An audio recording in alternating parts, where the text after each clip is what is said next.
Nigga kill over a bitch, but let a rat keep his wife. To decide whether or not what's going to be released.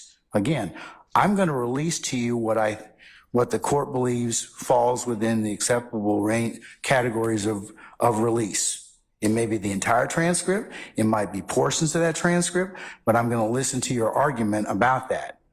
That you don't get an open courtroom for, because because I have to make a determination of whether or not first you get it, and then whether or not what basis you get it for. Anything else we need to take up at this point in time? Nothing from the station. Anything from the defendants? No, sir. Okay. Monday, the 1st of July. As I mentioned earlier, we'll bring your clients over. They'll be here. I'd ask counsel to meet 8F jury room for Monday at 9 o'clock. All right? Yes, Your Honor. For the in-camera review. And on that, Your Honor, again, and I know I said it, so I'm assuming that it's preserved, but Mr. Williams would like to be present. Yeah, you told me that already. Do you have any additional case law other than the United States 6th and Georgia 6th Amendments? Georgia is Article 1, Section 1, Paragraph 12. I believe Mr. Williams, I need him there to review. I assume we're getting a transcript. I don't know if that's what... I'll cover that on Monday. Mr. Williams will be brought over, but the part that you all are here are just for in camera. That's attorneys, because of the privilege potential that is that may be discussed, or no, I said not discussed, identified, and you all as lawyers are of course subject to the rules of professional responsibility. Third parties or your clients and other people are not. Okay, well, I oppose that objection. And sir, if I have anything else, I will certainly reconsider that. But at this point in time, for that particular purpose, until we get through the in-camera review, when the transcript is reviewed, the court's intention is to review everything for Brady and/or impeachment. And then I will flag all those, and then anything else that you all wished for me to consider, you can mark, and then we can have a discussion about that. Okay, and I'd like it done in open court as well, in Mr. Williams' presence, of course, and in open court. Okay, I don't think he can do, until I identify it, Mr. Steele, and make rulings on it, he doesn't have the right to be present. You're the person that's present for him at that point in time, because it covers privilege. It's just like if you had DFAX records, okay? You and Mr. Williams could not come to my chambers and review those records. You could, but he can't. Now, once I've ruled upon those, of course, I will copy whatever periods of the transcript, portions of the transcript that I believe are appropriate, and I will make other rulings in regards to sealing that particular portions which are not for any other review, and then you can take that to Mr. Williams, and all of you can talk about that. I understand. I just I know you've made an objection as to that, as to your client's presence, but for the privilege or for the in-camera review, he doesn't have the right to be there. I respectfully disagree, but I understand that we are in disagreement, but I'd also like to then waive what I said was an open courtroom. I believe that it should be done in open court as well, and that's under Article 1 and okay. 50, the first in the. I understand that. I agree with you about the open court. I understand about the open courtroom. I agree with you about the respective constitutional provisions. I disagree with you about the in-camera. That doesn't apply to an open courtroom.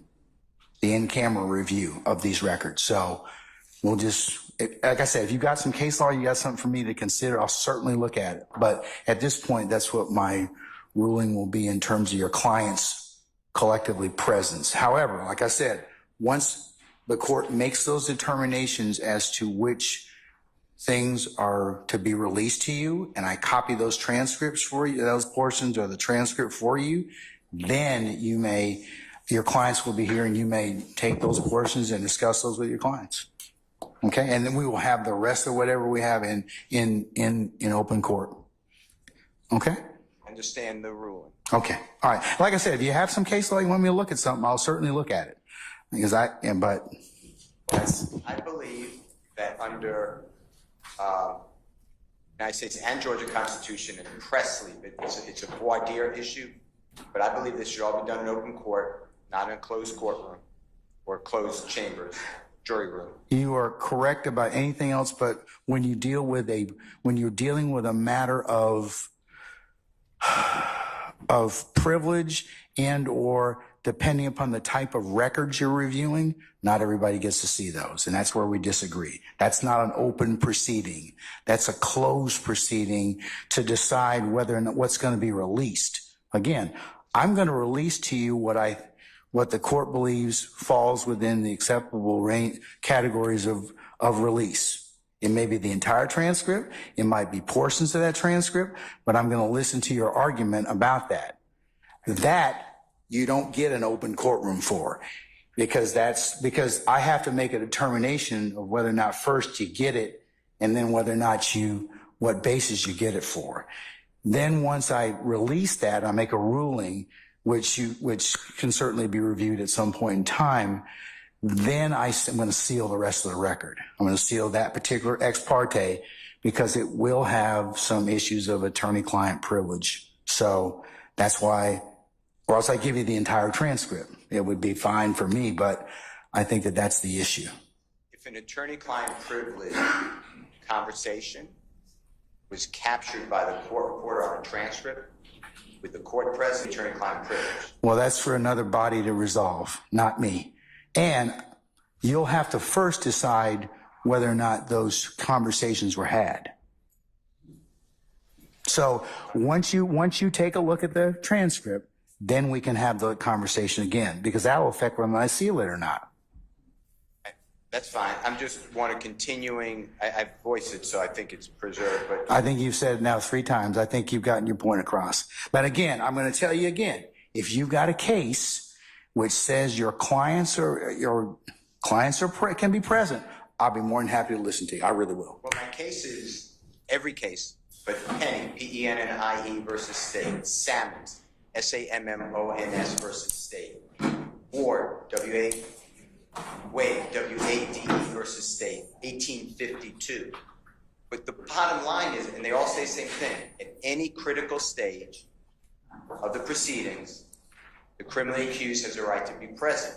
I'm raising under federal as well as state constitution. I'm also raising an open courtroom, not a closed courtroom, under the right to public trial. I understand that, sir, and I'll take a look at the cases you've cited, and that is part of what the court has to rule upon, whether or not it was in fact, or whether or not somebody else will rule upon, not me, I should say, whether or not it's a critical stage. But let me get through the review of the in-camera review first, and then we can have some other conversations. Okay? No, I ain't saying I worked. I just object. You're overruling it. I'm just okay. All right.